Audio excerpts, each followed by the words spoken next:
Get ready to hear the truth, the whole truth, and nothing but the truth about the United States healthcare system. With your host of the Medical Truth Podcast, James Egidio. Hi, I'm James Egidio, your host of the Medical Truth Podcast, the podcast that tells the truth, the whole truth, and nothing but the truth about the American healthcare system. My guest is a renowned board-certified cosmetic surgeon with 30 years experience and is considered a leading authority in the field of cosmetic surgery. He published more than 70 medical articles in prominent medical journals. On November 12, 2017, his life was totally changed and turned upside down, in which he had to make some life-saving and life-changing decisions. It is my pleasure, an honor, and a blessing to have on the Medical Truth Podcast my guest, Dr. Dominic Brandy. Hi, Dr. Brandy. How are you doing today? Hey, great to be here. Thank you. Thank you. Just wanted to share with the audience, viewers and listeners of the Medical Truth Podcast, a little bit about yourself and your story. Well, a little background about myself. I've had a plastic surgery / med spas / anti-aging center for over 40 years. And we were a very successful practice. We had over 100 employees. We were ranked number 5 in the country by Allergan, a company that makes Botox. And 3 years ago, we had a venture capital group come in. They offered to buy my practice. And I decided I would sell the practice. And at that point, I really devoted my life 100% to cancer lifestyle coaching. Now, how did I get into cancer lifestyle coaching from plastic surgery? Well, that started back in November of 2017. You mentioned that I got diagnosed with an incurable cancer, blood cancer. It's called multiple myeloma. But my story actually began 2 months before that. In September of 2017, my wife and I were on a cruise. It was a 2-week cruise. And anytime I'm on vacation, I always read a health and nutrition book. So as soon as we got on the cruise, I went on to Kindle. There was a book that popped up called How Not to Die by Michael Greger. If anybody's ever seen the hardback, it's about 2 inches thick, and about an inch of it are scientific references. And that was the thing that really intrigued me about this book as I was going through it. And the science was just showing over and over that cultures and research cohorts that ate more plant-based had much lower incidence of cancer, cardiovascular disease, type 2 diabetes, dementia, really all-cause mortality. So 2 days into this cruise, I tell my wife, I'm going to start eating whole food plant-based. And she thought I was out of my mind with all this food on this cruise. You got meat and eggs and dairy and dessert. I mean, you name it. But from that point forward, and it's been over 5.5 years now, I have eaten whole food plant-based. So when we got home, it was the last week of September 2017. I was in the middle of a surgery case and I felt a little pop in my right shoulder. It was in my collarbone. I didn't think a whole lot of it. It just kept getting worse and worse. And by the last week of October, it was starting to keep me up at night. It was really starting to bother me. And I remember telling my wife, I said, Trina, you know what? I think I have bone cancer. And she said, oh, you're the healthiest person I know. You're fine. And so I kind of blew it off. And then a week later, it was around November 10th, exactly November 10th, 2017, we're watching television. I accidentally knocked over a container of water. I lunged for it and my bone just cracked right in half. It was super painful. It was scary. We went to an urgent care center. They x-rayed it. It was completely displaced. I went to a friend of mine who's a orthopedic guy. He ordered an MRI and it came back that he called me Friday. This was Friday after the Sunday that this happened. He goes, hey, Nick, I think you have a tumor in there. And it totally rocked my world. I mean, it was, I don't think anybody really knows exactly how they're going to react when somebody tells them that. I mean, it totally changes your whole world, your perspective and so forth. So anyway, I had a biopsy, a bunch of different blood test, they came up with this IgA multiple myeloma, which is the most aggressive type of myeloma. You basically have IgA, IgG, IgM. IgA is the most aggressive, IgG is kind of in the middle, and IgM is the least aggressive. And multiple myeloma is an incurable cancer, so they really don't have a cure for it yet. So anyway, when I went in to see my oncologist, he wanted to put me on this triple regimen of 2 oral medications and then another medication that I would have to go in every week and get a shot in my abdomen. It's called Velcade. It's a proteasome inhibitor. And the more I was reading about it, almost everybody that gets that ends up with this pretty bad peripheral neuropathy of their feet and their hands. And because I'm a surgeon, I just didn't want to risk that. So he pulled me into a side room. There was another patient in there, and he was trying to get him to talk me into doing the Velcade. He had gone through the Velcade treatments. So I came back to my doctor. And remember, I had already been eating whole food plant-based for 2 months. And I knew it was going to help me in this battle against this multiple myeloma. So I told my doctor, I said, "Hey, doc, I'm not doing the Velcade." He was super upset. He did not think I'd be able to get into a complete remission just on these 2 medications. So at that point, I really took a total dive into the scientific literature. I wanted to know every single herb I could take, every single lifestyle change that I could make that could help me in this battle. So 6 months came, the numbers just kept getting better and better, and I got into a complete remission. And my oncologist was totally blown away. He didn't think I was ever going to get into a complete remission just on these 2 oral medications. And I'm still on those, but it's on a very low dose. So I'm basically in what they call a functional remission. So my numbers, in fact, I just got my numbers today. They all look perfect. Every month I have to go in and get that checked. But what happened as I was getting all this information, it was actually a year after I started my treatment. January of 2019, I decided I was going to put a lecture on at one of the local hotels. And I've given many interviews about plastic surgery, med spa, anti-aging with a lot of the TV stations. So there's one anchor person that I know well. I called her. I said, "Hey, Michelle, can you come and do a little story about my cancer and all the different lifestyle changes I'm making? I'm putting on this lecture, and maybe we'll get some people there." So she did it. It was a beautiful piece. In fact, it's still on my website. And we were planning on maybe 50 people showing up. So it's the day of the lecture, and people are just like coming in left and right. I mean, we ended up with 125 people there. I mean, we're pulling chairs out of the restaurants, and it was kind of crazy. People were standing. So I gave this lecture. I was planning on it being an hour. It ended up being 2 hours because people kept asking me questions. They were really super interested. There were a lot of cancer patients out there. And then when I finished, I had a standing ovation. And I've never had a standing ovation for anything in my life.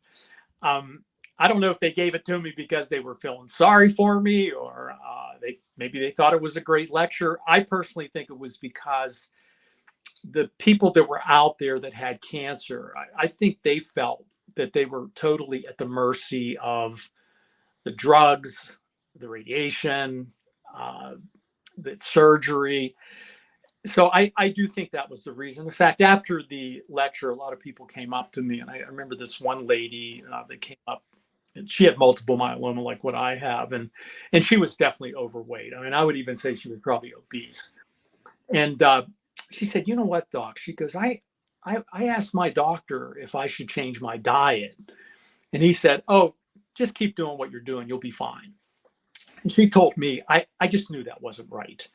So, and that was kind of what the gist I was getting from all the people that were coming up and asking me questions. So what I started to do after that, I was doing monthly meetings in one of my med spa. We were getting like 75, 90 people every month coming to these. I was having guest speakers come in.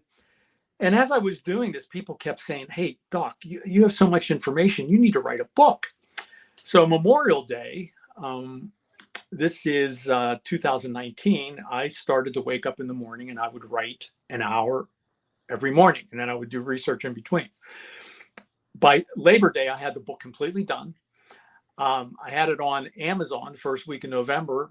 and I did a book launching the second week of November. So that's kind of how the whole thing started. And then on my website that I developed, actually right after I gave that lecture, it's called Natural Insights into Cancer.com. I started doing virtual consults for people on that website. And then I developed an Instagram site called Cancer Veggie Doc. I have over 36,000 followers to date.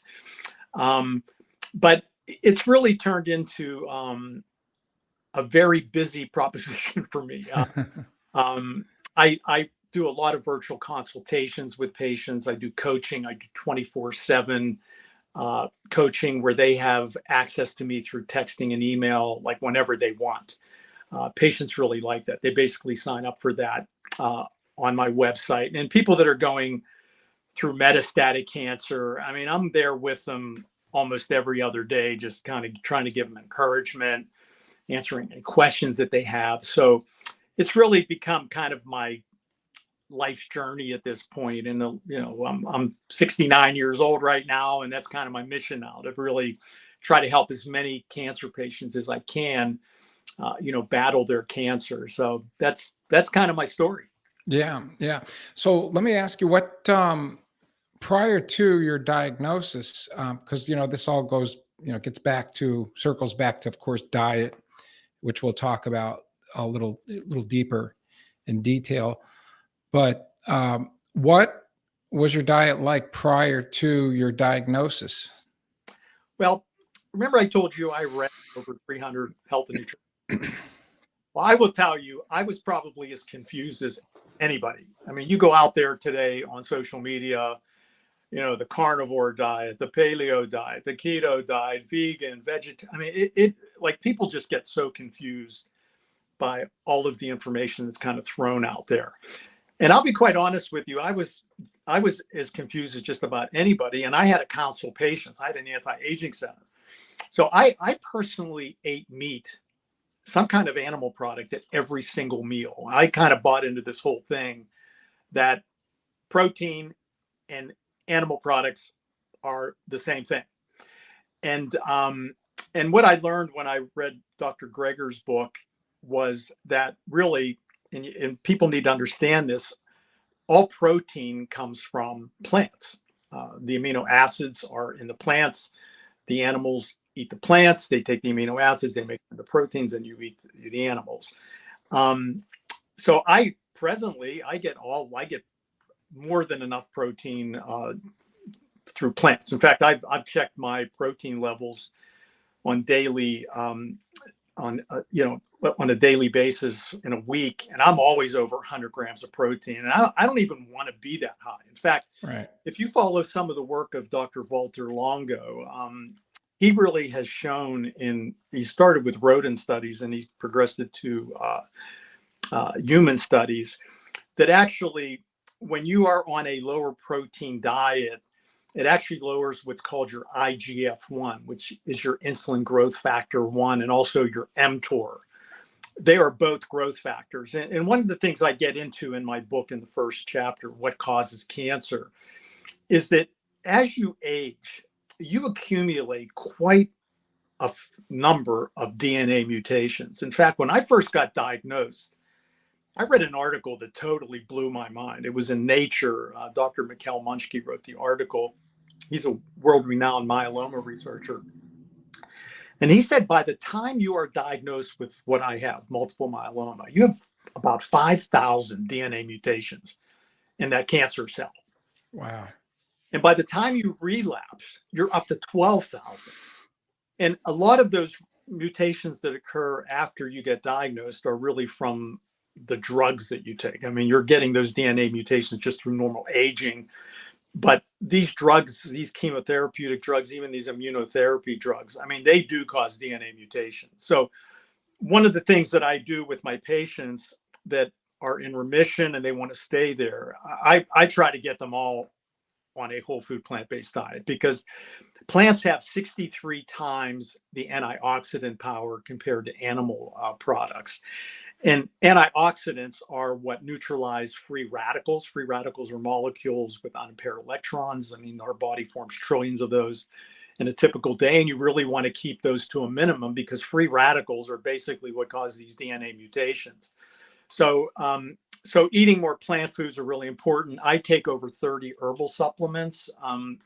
Those herbal supplements are antioxidant powerhouses. So, when I'm counseling patients, I try to get them on at least some of those. After I do my consults, I write them a long letter. I kind of put the supplements that I think are the most important with a triple asterisk, and the ones that are less important, 2 asterisks, and the ones that are least important, 1 asterisk. So I think they're really, really super important. And then the other precepts in my book are exercise. I mean, exercise is really almost like a miracle drug.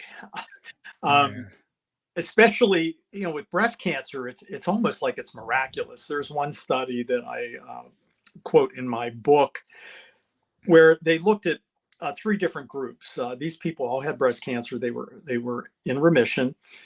One group just did brisk walking for 30 minutes a day, and they lowered their chance of relapse by 24% compared to people that didn't exercise. Then people that ran 2/3 of a mile lowered their chance of relapse by 40%. And the ones that ran 2.3 miles, they lowered their chance of a relapse by 95%. I mean, that's almost unbelievable. And that's on the level of a drug. Honestly, I don't think there's any chemotherapy drugs that can actually do that. Yeah. So exercise is super important. It really boosts your immune system. In fact, one study that I quote in my book, and I always tell people this when they tell me they don't have time to exercise, just doing 6 minutes of exercise actually increases your natural killer cell activity. Natural killer cells are the cells that kill cancer. It jacks that up by 50% just in 6 minutes. Yeah. So if you just do something, you do some resistance training, or maybe get on the treadmill for 6 minutes or 10 minutes, I mean, you're doing a lot to really boost your immune system. And then, sleep is really important. I talk about that in the book. That's really when a lot of the DNA repair is going on. Remember, I talked about all those DNA mutations. Right. So while you're sleeping, I mean, your body is doing a lot of DNA repair. In fact, what's really interesting, and I know this might sound like it's almost like incredible to believe, but we have about 37 trillion cells in our body.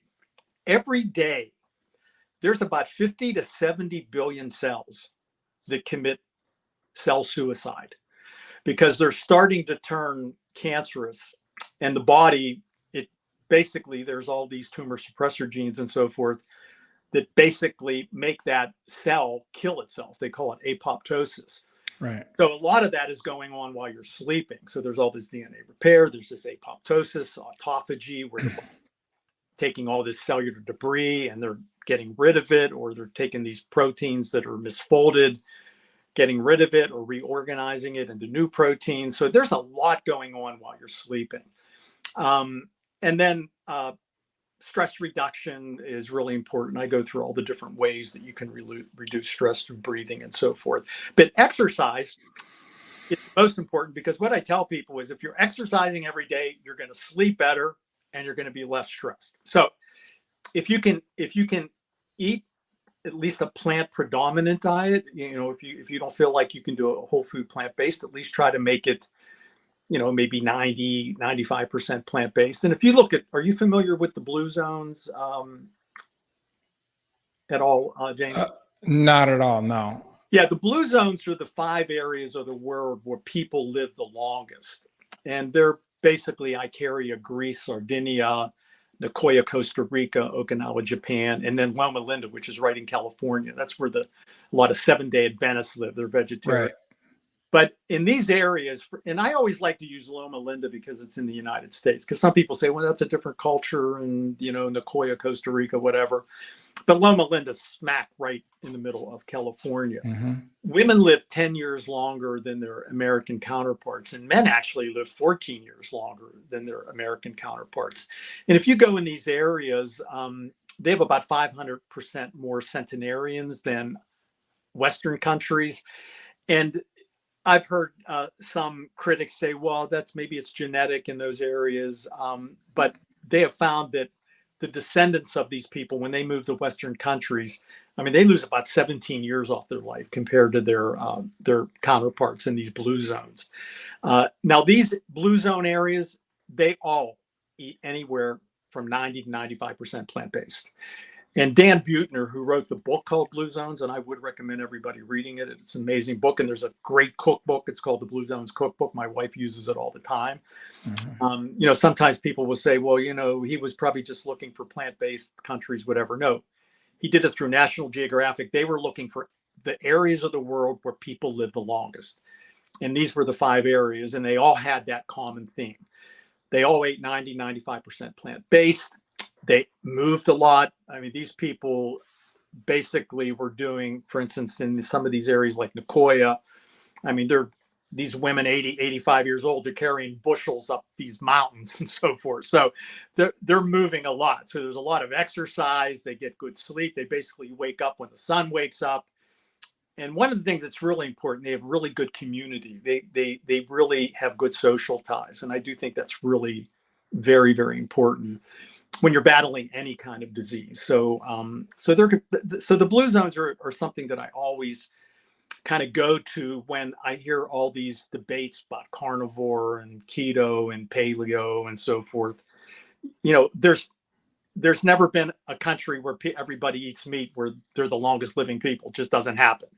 Yeah. So, and I've gotten in debates with people and so forth about some of these different diets. But when you look at the preponderance of evidence over many years, there's no question when you eat more of a plant predominant diet, you have less cardiovascular disease, you have less cancer, you have less type 2 diabetes, dementia, and you really live much longer.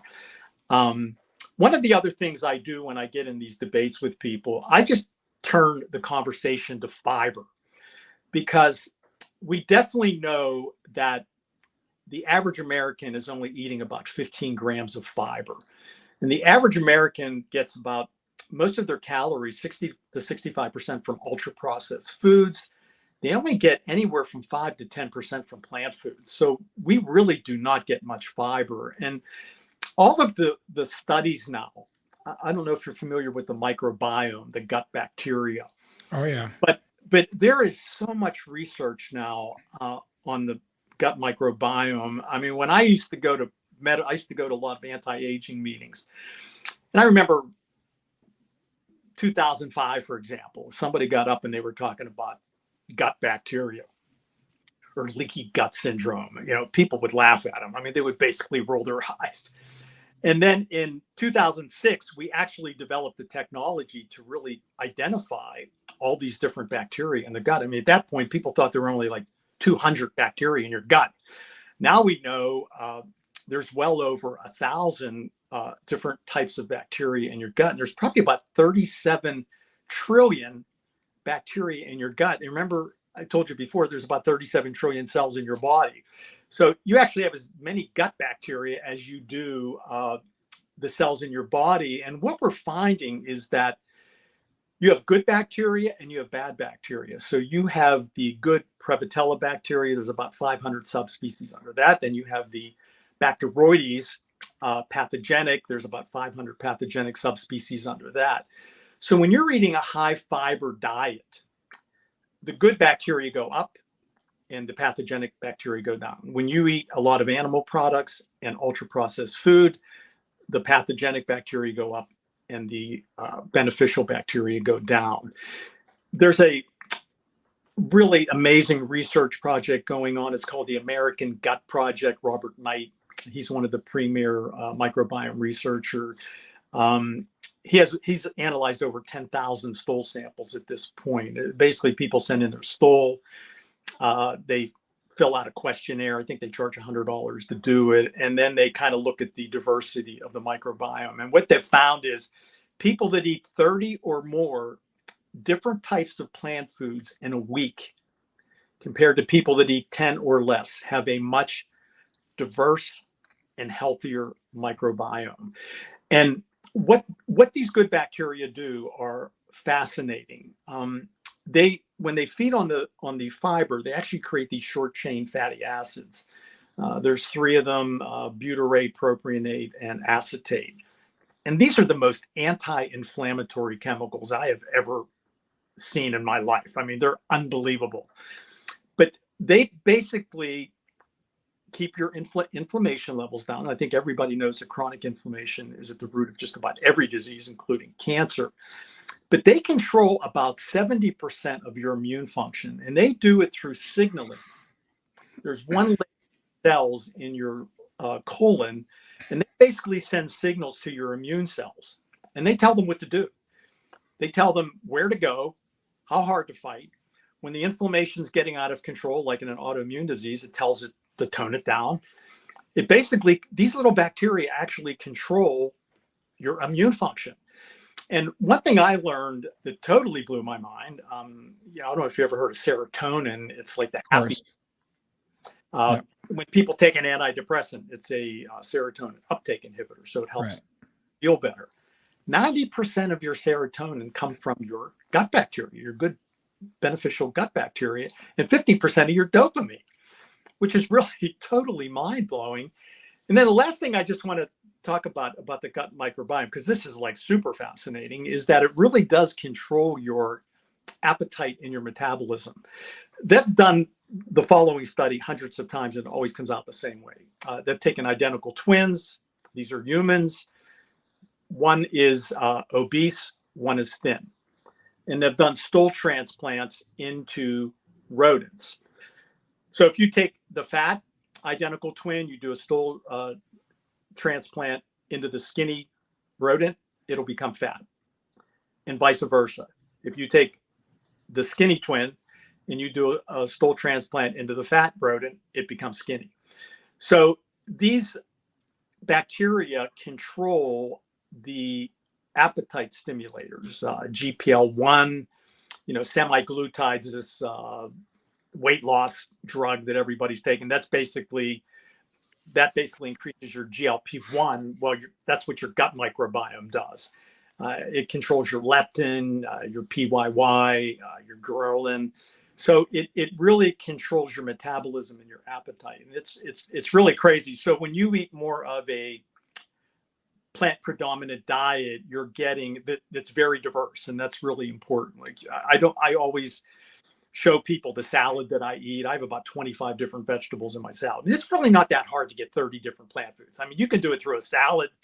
If you go on the Blue Zone's kitchen, they have some amazing soups with, there might be 10 different vegetables just in that one soup.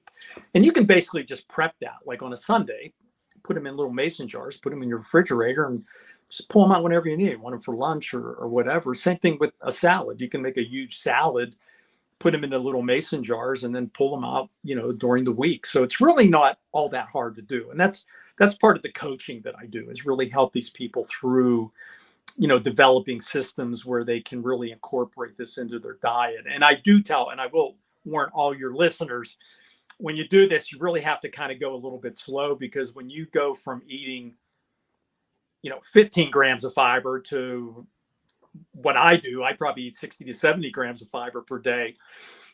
You're going to get some bloating and digestion. You're going to have gas. So you really have to go slow with it. So I usually tell people, listen, at the beginning, why don't you just maybe work on your breakfast? Maybe do steel cut oats with, a bunch of different berries, put a little soy milk on there with some cinnamon. Start with your breakfast, maybe work to lunch, and then finally work to dinner. In the interim, you're like looking at some of these different cookbooks that I give them. They learn different recipes, and then they can kind of incorporate this into their daily life. Yeah. So when you talk about a plant-based diet, what specifically are we talking about? What would it entail? It's basically it's legumes, which I think are really super important. So that's your beans. Mm-hmm. And we do know that the longest living people in the world, beans are kind of their main staple. We know that for a fact. I mean, there's some people like Dr. Gundry talks about lectin. Lectin is in beans, but you cook beans, and most of the lectin is destroyed when you're cooking it, even soaking it overnight. But the longest living people, beans are a major staple. So it would be legumes, your fruits, vegetables, nuts, seeds, herbs, and spices. They're basically your groups. So like this morning, just to kind of give you an example, I had steel cut oats with raspberries, strawberries, blackberries, blueberries. I always put a little bit of cinnamon on that. I put a tablespoon of flaxseed, tablespoon of chia seed in there. That's for your omega-3 fatty acids. And then I basically throw that in the microwave, typically for about 2 minutes. And that's what I had for breakfast this morning. So far, and the other thing that I do is I time restrict my eating. So I basically ate around noon today. My last meal last night was at 8 o'clock. So I basically don't eat from 8 p.m. all the way to noon the next day. So I do a 16-8 time restricted eating. And the reason I do that, and it's in my book, it was actually one of the first studies that was ever published. They looked at people that had breast cancer and they put them into two groups. One, they did time restricted eating or fasting for 13 hours or less, 13 hours or more. And what they found is the group that fasted 13 hours or more had a 36% lower relapse rate compared to people that fasted 13 hours or less. So that's one of the reasons I do it. And there's a lot more studies that have come out since that initial study. So that's basically the way that I do my eating. And after I had my breakfast, I took my supplements. Before I take my supplements, I know this is going to sound really obsessive compulsive to your listeners, but I do a series of nuts. It's a handful of nuts, but it's just not, I grab a bunch of walnuts. I grab 2 walnuts, 2 pecans, 2 almonds, 2 hazelnuts, some pumpkin seeds, some sunflower seeds, some pistachios. And the reason I do that, and I have 2 lectures on my website about synergy of phytochemicals. We do know there's over 100,000 phytochemicals in plant foods, and they really are the powerhouses that fight cancer. I go through all the different ways that they can actually fight cancer. They fragment the cancer DNA. They disrupt cell signaling. For instance, turmeric alone disrupts over 80 cancer cell signaling. So the cancer cells really can't communicate, with each other. But what I show in my lectures on that website is that when you combine foods, you actually get this synergistic effect. So 2 + 2 doesn't equal 4. 2 + 2 = 7. And I go through all the different studies where they show, for instance, one study was against breast cancer cells. They applied a great to growing breast cancer cells. It killed about 25% of the cancer cells. When they added an onion extract, it killed about 50%. And then they did a half-half solution. So you would figure if you did 50-50, you'd probably kill maybe 35%. No, you killed 75%. So there's this synergistic effect. And that's why I really stress to my patients, you need to eat a diversity of these different plant foods. When you have a salad, don't just put lettuce, carrots, and tomatoes in there. Put your spring mix, power greens with a bunch of different types of greens in there. I mean, you can get those at Whole Foods. It'll have like Swiss chard, arugula, spinach. You'll have all these different greens in there. And then, maybe put 2 radish, 2 cauliflower, 2 broccoli, throw some peas, throw some, corn in there. Just throw a lot of different foods in there so you get this synergistic effect. And also, as I mentioned about the microbiome, when you eat diversity like that, you're basically giving these different bacteria that feed on different types of foods the food that they need. So that's why you get the diversity. There might be one bacteria that really likes carrots for some reason. Well, that bacteria, when you eat carrots, it'll start multiplying. And there might be another food that really likes to feed on broccoli. So that when you eat broccoli, that one starts multiplying. So that's basically how you get that diversity and you get that healthy microbiome. By the way, there's an amazing study that was done in Lancet. It was in 2019, and it was about fiber. And this was a meta-analysis. It looked at 185 different randomized studies. There were 58 clinical trials that they did looking at and it was 135 million person years. I mean, this was a huge study. And they looked at the highest fiber consumers compared to the lower. And what they found was the highest fiber consumers actually had a 30% lower risk of premature death. So it really has a significant effect on your overall health, and also your, not only your longevity, but your health span, how long you live in a healthy type state. Yeah. What's the biggest challenge and feedback that you get from clients that you advise on this particular type of diet? I'll be quite honest with you. By the time I get to them, whatever I tell them, they're bought in, because they already know. They've listened to me on a podcast, or they've gone to my website. For instance, next Saturday, I'm giving a lecture at one of the, there's like a health expo. So they're going to hear my lecture. So, if they contact me for a consult, they already know what I'm thinking. So I don't really need to convince those kind of people. And really, I've gotten in debates. I know Dr. Yoho's a good friend of yours, but I know he eats a carnivore diet, and I've got into discussions with him.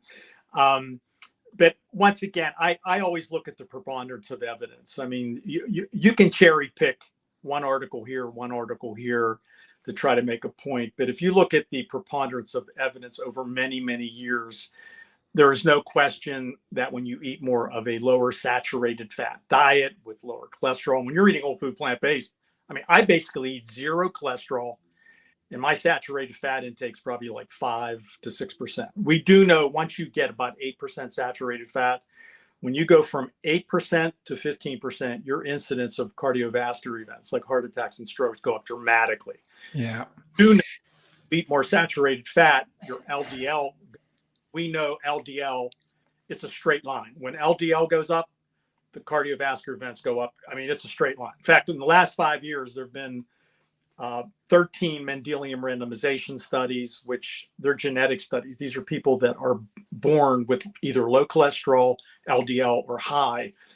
And that's probably the most accurate prospective study you could ever do, because these people have had these LDL levels since they were born.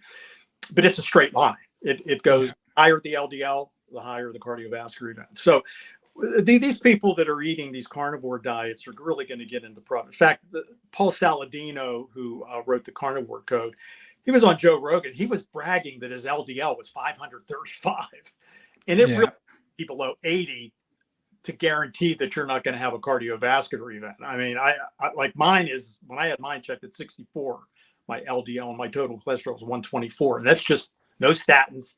That's just a whole food plant-based diet.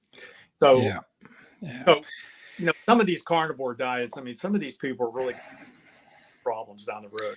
No, I have to agree with you. I'll be 60 years old in July, and I have been working out for 40 years, 5 days a week. I haven't missed pretty much a day in 40 years, 5 days a week. And I don't eat anything out of a can or a package. I make fresh bean soups and have been doing that for many, many years. I don't eat much meat at all. So I live on homemade bean soups and salads, and then I juice vegetables. Of course, I soak them in vinegar and whatnot, and clean them real good, and let them soak most of the day. In fact, after this particular podcast, I'll go have my juice. Awesome. So yeah, and I'm not on any medications. I've never been sick. I've never been to a hospital. I don't have medical insurance because I just don't elect to do that. My medical insurance is my gym. So I truly believe in everything that you're saying, and I attest to that because I live that and have lived that like that for 40 years. Awesome. Or long, since I'm 20. Awesome. So yeah, and I'm living proof of that. That's awesome. One of the things I do tell people, though, is that sometimes people that eat whole food plant-based diet, or they're vegan, and one thing I will say, sometimes I hate the word vegan, because a lot of times people that are vegan are doing it for animal rights or climate change or whatever. Right. They're some of the unhealthiest people in the world. I mean, they are. You can be eating potato chips and drinking Coke and eating Doritos and muffins and cookies all day, and you think you're healthy because you're not eating animal products, that's probably the worst diet you could possibly eat. So I Sure. don't like to use that word vegan. I like to say whole food, plant-based. And the word I'm using more, because the plant-based kind of freaks people out a little bit, is either plant predominant or plant strong. You can even be on like a paleo diet and still Right. be healthier than somebody that's like quote unquote vegan, especially if you're eating a lot of different vegetables. So if you're eating your meat and all that. The only thing I don't like about paleo is that they really tell you not to eat whole grains, which I think are extremely important. I think whole grains are like a major food. And I also think they tell you not to eat legumes, which, as I told you before, people that eat beans, and you eat beans almost every day, Yeah. that's really a longevity food. But one of the things Right. I do say is sometimes people that eat whole food, plant-based, they think it's a magic bullet, and it's not. No. All it's doing is it's just decreasing your risk Right. of getting all these different diseases at Right. early stage in your life. And what we want to do is we really want to increase your health span. Like if you look at these people in the blue zones, they live very healthy until the end. In fact, I met a doctor in he was from Nicoya, Costa Rica. That's one of the blue zones. I took my two daughters to Cabo San Lucas with my wife, and we did it was like a moped tour on the beach. And then we had like a little lunch, and I was sitting next to this guy, and I said, "Hey, where are you from?" And he said, "Nicoya, Costa Rica." My eyes lit up. So I want to pick this guy's brain. So I said, "Hey, is it true that, there's a lot of people live over 100 and, Nicoya?" And he goes, "Oh yeah." He goes, it's crazy. He goes, "You'll be, you'll be on the road and somebody will come on their bike and they're like 102 years old." They're like mentally sharp. Well, I Right. said, these people die because everybody has to die. And he said, well, they either die in an accident or they'll get a pneumonia in 3 or 4 days they die, or they die in their sleep. But it's not this thing where in the United States, you might make it to 90, but from 70 to 90, you got knee replacements, you're in pain, you have type 2 diabetes, you're on statins. It's a totally different animal there. So they not only do they have longevity, but they have long health span where they're healthy for very. Yeah. You there? Yeah, I'm here. Oh, no, you're right. And I had getting back to the thing about plant-based diet. I had a physician business partner back in 97. And at that time, he was 75 years old and he had prostate cancer.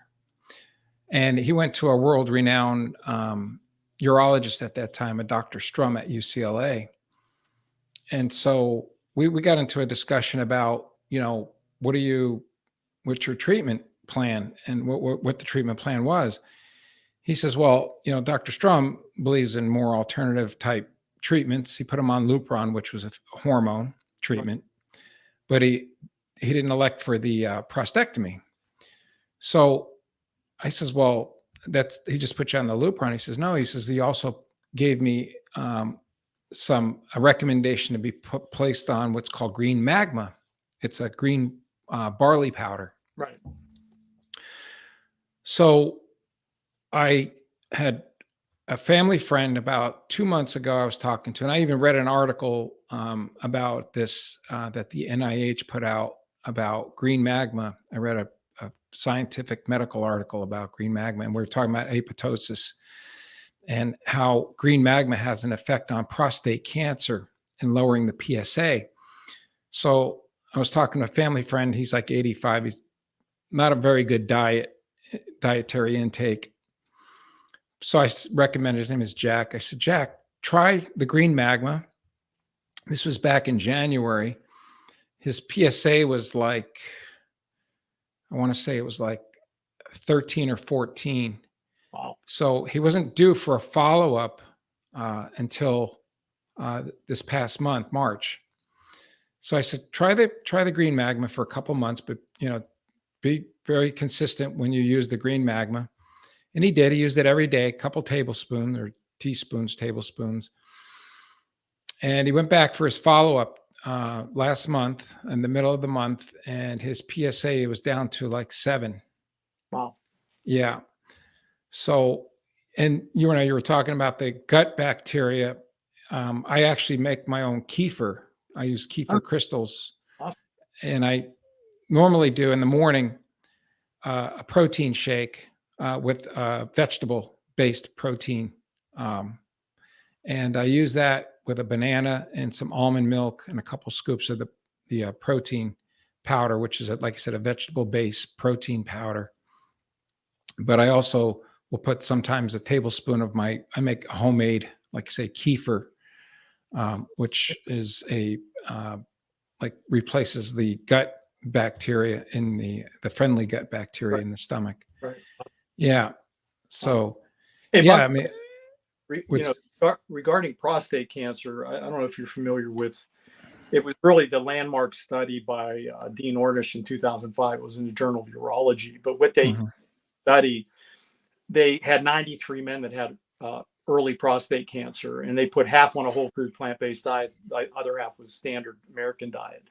And they followed them for a year. And after a year, the whole food plant-based diet, the PSA came down 4%. The standard American mhm, went up 6%. And then what they did, what was really interesting, it was with Elizabeth Blackburn, who was a Nobel Prize winner. Through heat map technology, they wanted to see how the diets were affecting gene expression. And we call this epigenetics. So what you eat can make your genes be expressed in a positive way or a negative way.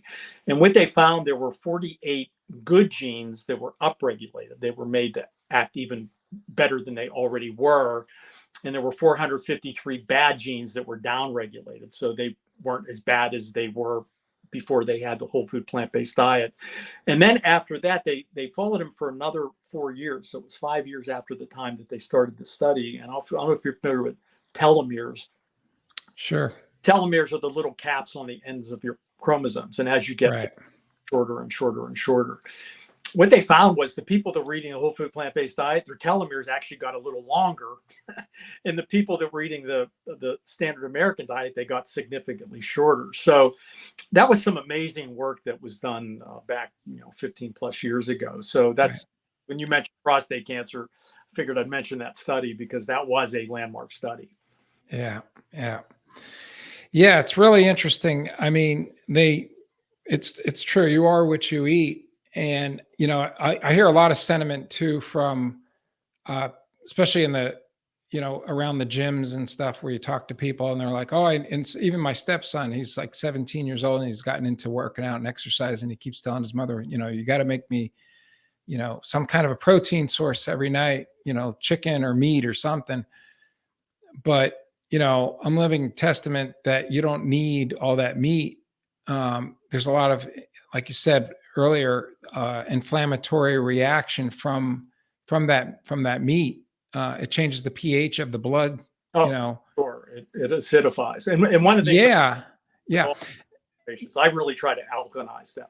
In yeah, fact, morning, there's these special urine pH strips you get on Amazon where in the morning you pee on it. I like the urine pH to be anywhere from 6.5 to 7.5. And I have a chart actually in my book, Beat Back Cancer Naturally. It's an alkaline base chart, and it has the most alkaline foods, the most acidic foods, and then kind of right, temporaries. But cancer it thrives in a high acidic, right, low oxygen, high inflammatory microenvironment. So I do everything I can to get them to have an alkaline, high oxygen, and low inflammatory microenvironment. And the way you actually increase the oxygen, there's two studies that I reference in my book. Exercise actually significantly right. increases oxygen in the cancer microenvironment. So that's another reason why exercise is really super, super important in the battle of cancer. I mean, it's just, Sure. I would say diet, exercise, and then when you're battling cancer, I do think you need some extra supplementation along with your conventional therapy. Like I just had a consult today with a girl. This girl's only 32 years old. She was diagnosed with triple negative breast cancer. And I guess she saw somebody go through chemo and it like scared the hell out of her. So she was doing everything she could do to not do any chemo. So she went to the Gerson. She did the Gerson therapy for like 10 months. And it didn't make it get better. She said it kind of just kept it where it was. I don't know if you know anything about that, but you got to do like 7 coffee enemas every day, and you do like 30 Jeez. vegetable. I mean, it's like a totally crazy regimen that and coffee enemas to me are totally useless. I think people that do that actually are going to mess with their microbiome too, like shoot up the wrong end. But then she went somewhere else, and they were doing these other conventional therapies, methylene blue with ozone, and there was, I forget what else they did. There were like 3 different regimens that they did, and it totally went out of control. It just, the cancer went out of control. So I did a consult with her today. I said, listen, you're 32 years old. You need to get on some conventional therapy. So I always really recommend my patients, listen, do everything, because you have trillions of cancer cells dividing in your body. I mean, this is a formidable enemy it's trying to put you down. So you do conventional, you need to do your diet, you need to do some supplementation, you need to exercise every day, you need to sleep, keep your stress down, try to get the toxins out of your body, try to eat organic if you can, make sure you drink filtered water, so I go through all these different things with them, but you really can't, I personally don't think people, and even, you talked about Chris Beat Cancer, you did an interview with him. Yeah. Did conventional therapy. He did have the cancer cut out of his colon. Right. You have a choice after that. You can either do chemo or not. Right. And if you don't do it, I think what he did, I think it definitely help it not relapsing and coming back. I definitely think everything he did was positive. And I think that situation, I think that's something that you could do. He was basically kind of in a surgical remission, and he wanted to stay there, but he did get the surgery. So I do think you really can't totally disregard the conventional therapy, because there are some amazing drugs out there. And I'll be quite honest with you, I wouldn't be here right now if it wasn't for the 2 medications that I take right now. So years ago, people would die. In fact, I had a nurse that worked for me that had multiple myeloma. I remember it was like 20 some years ago. And she was asking me all kinds of questions about multiple myeloma. And I remembered studying at medical school, but I didn't remember every single thing about it. So I was doing some research for her and so forth. And this woman was about 62 years old. She looked like she was 40. She was really fit. She was dressed to kill. She was dead in a year and a half. And Wow. Years ago, multiple myeloma, when you have multiple myeloma, you were basically dead 1 or 2 years. In fact, my oncologist, he didn't even treat multiple myeloma 20 plus years ago, because he told me it was so depressing that he just didn't want to deal with it. He just said it was like a death sentence. It really what to do. So yeah, it's interesting too, because these medications, they work, and you were talking about eating the nuts, right? And it's also a good source of fat. It's a good fatty source for dietary intake. Absolutely. Because I was reading a medical article not long ago about the statins, right? And they were talking about how the statins may be linked to dementia, and how it wears on the myelin sheath of the nerve fiber and the conduction of the nerve impulse. Right. And it was a very interesting article, because, when you think about it, they even use a lot of statins sometimes. Well, not a lot, but they'll use them sometimes for lipomas, to get rid of a lipoma. When they don't want to surgically go in and remove a small lipoma, they'll just put somebody on a statin to thin out the lipids in the blood. But, like you say, diet is everything. I mean, it's everything. It keeps you away from a lot of medications and a lot of health issues. And it's about, like you said, prevention. Oh, yeah. Yeah. Even with type 2 diabetes, what most people don't realize, it's really high saturated fat that causes type 2 diabetes. People don't realize that. They think it's like eating a lot of candy and so forth. Right. But they do studies on rodents for type 2 diabetes. the way they get them into type 2 diabetes, they feed them a very high saturated fat for 6 weeks, and they're in a full-blown type 2 diabetes. So what happens is the saturated fat actually accumulates into the liver and the muscle tissue. It kind of mucks up the GLUT4 insulin receptors. So insulin really doesn't work well. It can't get the sugar into the cell because the receptor has been down-regulated. So you basically get high insulin levels and high blood sugar levels. And one other thing people need to understand is that insulin is the most powerful growth factor in your body. Yeah. So when you have high insulin levels and you have cancer, that is a terrible combination, because insulin will really make that cancer go out of control. That's why it's important to really make sure that if you have type 2 diabetes, you get that under control. But if you ever get a chance, read a book called Mastering Diabetes. Cyrus and Robbie, they wrote it. These guys are PhDs, are brilliant.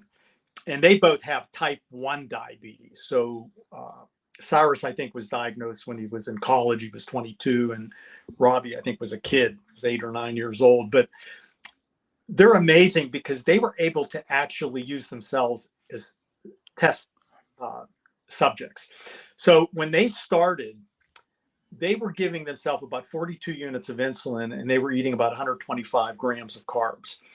Then they basically went on a plant-based diet. So when they upped their carbohydrate, so when you eat a plant-based diet, you're eating about 70 to even 80% complex carbs. I mean, it is a very high complex carb diet. You know, people hear carbohydrate, they freak out. We're not talking about refined carbs. We're talking about complex carbs. Right. So when they jacked up their carbohydrate intake to 400 grams, their insulin requirement went from 42 down to about 32. And these two guys eat 700 grams of carbs per day, and their insulin requirement went down to 24. So the more they lowered their saturated fat, increased their complex carbs, the lower their insulin requirement was. So they were becoming more insulin sensitive because they were getting all that fat out of the muscle and the liver tissue. I mean, it's really super fascinating. I mean, these guys eat 20 different fruits per day. They eat like 7 bananas a day. I mean, it's crazy. Yeah. Yeah. And then I think, flushing your body with a lot, like you said, a lot of filtered water. Oh yeah, for sure. Helps a lot. Water's amazing. I'm up to for many, many years, 3 liters a day. Wow. Yeah. Yeah. You must have to urinate right now. I did. Well, no, I'm okay. I've got it right here. Wow. But yeah, there's just so many things that are and it's just common sense, I think. We've had patients come into our clinic in the past, and they'd be 30, 40 pounds overweight. And first question I'd ask them is, well, do you drink soda? And they're, oh yeah, I drink 2 or 3 big gulps a day. And I says, tell you what, I'll challenge you to something here. You just cut out the soda, and you'll probably lose in the first month at least a minimum of 10 pounds. And sure enough, they would quit drinking the soda. They'd come into the clinic a month later, and they were down 20 pounds, 15 pounds, 10 pounds. Oh yeah. That's the worst things you can do, because I mean, it's not, your body's not even expending any energy to metabolize it. Right. For instance, when you eat a piece of celery, I've read articles where you're actually negative calories because it has so much fiber in it. I think a piece of celery, a stalk of celery, is like 17 calories or whatever. But when your body has to expend like 20 calories just to metabolize this thing. So you're actually negative 3 calories. But when you're drinking soda, I mean, that's just going right into your bloodstream. I mean, it's not, your body's not exerting any energy to really break that down. I mean, right. That's absolutely the worst thing you can do. And if you have cancer, that is the absolute number one worst thing anyone could ever do, because as you probably know, and everybody knows, cancer needs a lot of sugar, way more sugar than our normal cells. Just kind of give an example, one sugar molecule will create only 2 ATP energy molecules in a cancer cell, because it basically thrives by anaerobic metabolism, where right. normal cell will take one glucose molecule and it'll make 36 ATP energy molecules. So our body can take one sugar molecule and make a ton of energy, where a cancer cell, I mean, it needs like a ton of sugar to really just keep the engines going, So when you're drinking that soda, that's the worst thing you could do. Right. Is that the reason why people have a craving for sugar when they are, they have cancer? I would think that probably would be because there's signals being sent. What the other thing that's really kind of interesting, you're talking about cravings. One of the things they've found is that a lot of your cravings actually come from your gut bacteria. Remember, I talked about how some gut bacteria, Right. some of them like carrots, well, they actually send signals to your brain that create some of these cravings. So it could actually even be coming from some of the, if you have cancer and you're eating a crappy diet, your pathogenic bacteria could be kind of overgrowing your beneficial, and they could actually be sending some of these negative signals to your brain that you would actually crave sugar. But I will tell you one thing about cancer: if it doesn't get sugar, it will get it from either cholesterol or glutamine. So it figures out a way to get nutrition. Yeah. It is a very crafty cell. And it's amazing how it really can figure out ways to, get around all the different chemo drugs and the different methods that you're using to try to keep it under control. That's why I always tell people you got to hit it from every angle. You got to hit it from the exercise. You got to hit it from supplements, conventional. You need to hit it from every angle to keep it under control. Yeah. What's the success rate with your clients who come to you who have cancer or or being treated for cancer? I'll tell you what, when I get people that are in remission, I don't think I've ever had one come out of remission yet. No, Wow. right. Counseling for people, when they contacted me, they were stage 4 metastatic cancer. It's all over the place. Those patients most likely aren't going to make it. All I'm trying to do is help them get an extra year or two of their life. But by the time you get to a stage 4, I mean, things are just so out of control, and there's so many DNA mutations that it's really hard to get those patients under control. I have had some patients with stage 4 that did die, and it did upset me. That's probably the thing I don't like about doing cancer lifestyle coaching, is that you do develop a relationship with these people, especially when I'm doing this 24/7. Like right now, I have these people that have the metastatic cancer. I mean, I'm texting these people almost every other day. I mean, I'm encourage them. Sometimes when I wake up in the morning, I see a nice sunshine, sunrise. I'll send them a picture. I'll just say, "Hey, have a great day. Do you have any questions?" If I see an article that I think would help them, for instance, there's something called hyperthermia treatments, which they actually do them in Cleveland Clinic, where they actually they sedate you, and they actually jack up the temperature to 116 degrees Fahrenheit. And it is effective for some patients. So I'm always looking for things to help them when they're getting to the end stage, because you got to start pulling all the stops when you get to that point, because the cancer is just in all different types of organs.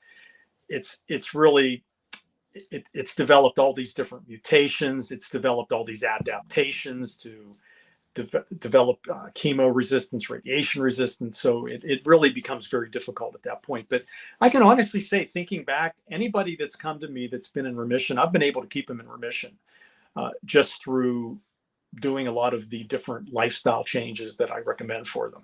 Yeah, that's awesome. That's amazing. Again, the website is Natural Insights into Cancer, correct? .com, yes. .com, yeah. Natural Insights into Cancer.com.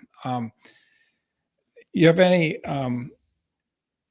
advice for anybody? Or I think if somebody wants to get an overview of my philosophy, if they buy my book, Beat Back Cancer Naturally, they can get it on Amazon.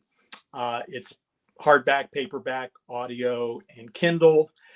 They can also get it on my website. If they get it there, I give them a signed copy when they go on my website. And then also, I do a lot of testing too. If they go on my website, through Quest Labs, I do 70 plus health biomarkers that I test. So I check vitamin levels, mineral levels, amino acids, heavy metals, C-reactive protein, inflammatory level. I check the IGF-1 level, which I think is really important. Insulin growth factor. I like that to be between 120 and 160 nanograms per mil. Vitamin D levels are really important. The hemoglobin A1C, I check the omega-6 to omega-3 fatty acid ratio. So basically with that, they go on there, they sign up for it. I charge $150 just for me to analyze it, to write up a report, give them a call. And they have a diagnosis, and I find that the lab studies are totally covered by insurance. So I put a diagnosis code on there. I basically send them a sheet. They print it off. They take it to Quest. Quest sends me the results. I then send the results to the patient with a letter saying what they need to improve and so forth. And I will tell you, the one thing that has amazed me about doing these biomarkers, I mean, almost every single patient I have checked has deficiencies in minerals. I've never had anybody that had a normal molybdenum level. Never. Chromium is low on a lot of these people. Iodine is low. Cobalt is low on a lot of them. Vitamin, anything. And I think it's because of the way the soil is toiled today. I was just going to say that magnesium too. I interviewed a Dr. James Greenblatt. He wrote a book called Finally Focused, and he devoted his entire career to pediatric ADHD and getting kids through the ADHD thing with magnesium, which is over the counter, and it's very inexpensive to buy. And coincidentally, I was prior to interviewing Dr. Greenblatt on the podcast, I started to use magnesium a couple months prior too, because I went through, melatonin and stuff I wanted really restful sleep. So I started using the magnesium.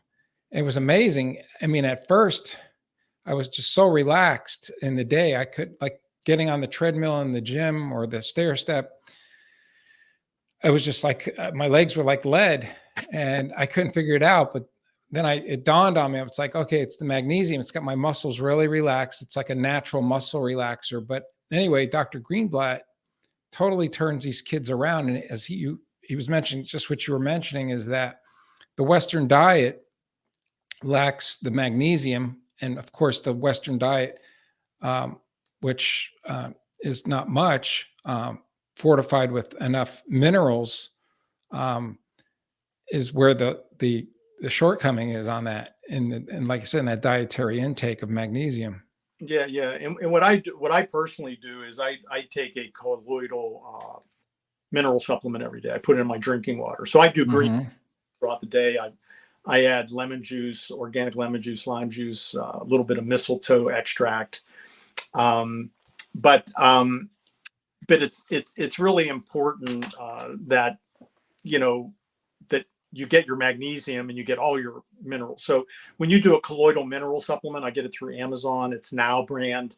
It basically has chromium, iodine, magnesium. It has just about everything. So I do that every day because I tell you, when I first started doing it is when I started to see all these results coming back on these people, and it just realized that most people have severe mineral deficiencies. In fact, there was an article that I posted on my Instagram site, Cancer Veggie Doc. It was in the Journal of the International Society of Sports Nutrition. This was an amazing article. They looked at 4 different diets. They looked at the Atkins diet, the Best Life diet. That's like the Oprah Winfrey diet. The Oprah Winfrey diet. Okay. Yeah. She's got a diet. Life Dash and the South Beach diet. So they looked at these 4 diets and they looked at 27 essential nutrients. What they found was all 4 of them had almost undetectable or very low levels of biotin, vitamin B7, vitamin D, vitamin E, chromium, iodine, and molybdenum. And with the keto diet, the Atkins diet, to be able to hit all of the 27 essential nutrients that they were checking, the individual would have to eat 37,500 calories. I mean, it was like mind blowing to me. So that study made me realize too that people really have some pretty bad mineral deficiencies. And what you have to understand, if you're exercising a lot, what most people don't realize, when you exercise, you lose a lot of chromium, you lose a lot of iodine, you lose selenium, of course, you're losing sodium. So people don't realize that. So if you're exercising, you're one of these like elite athletes or whatever, and you're exercising in hot weather or whatever, and you're sweating, you really got to make sure you're keeping track of your mineral levels, because a lot of that stuff is actually released through the sweat. So so it's really important to do that. 2 other tests that I do, I actually do stool testing, microbiome testing through doctor's data. So I check the microbiome diversity and also dysbiosis. And then the last thing I do, it's through Great Plains Laboratories, is I check 173 different toxins that can accumulate in your blood. It's a urine test. So all these things can be done through like virtual, basically. In fact, the woman I did a consult on today, she ordered a microbiome test. So I'll get that through doctor's data. They'll send her the kit.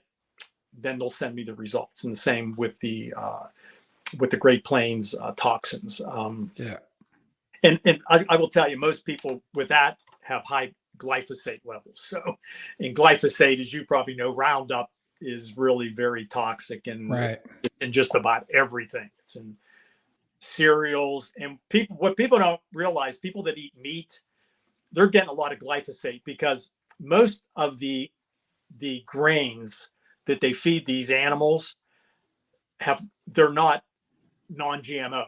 They're basically loaded with glyphosate. So when you eat meat that isn't grass-fed, isn't pasture-raised, you are getting high glyphosate levels, and that really has been shown to be a major carcinogen. So the food in the United States, the vegetables and even the fruit, is so much different. My wife's from Italy, and when I traveled there a couple times and ate the vegetables, and of course I tried the meat. I'm not like a total vegetarian. Once in a while I'll eat a little meat.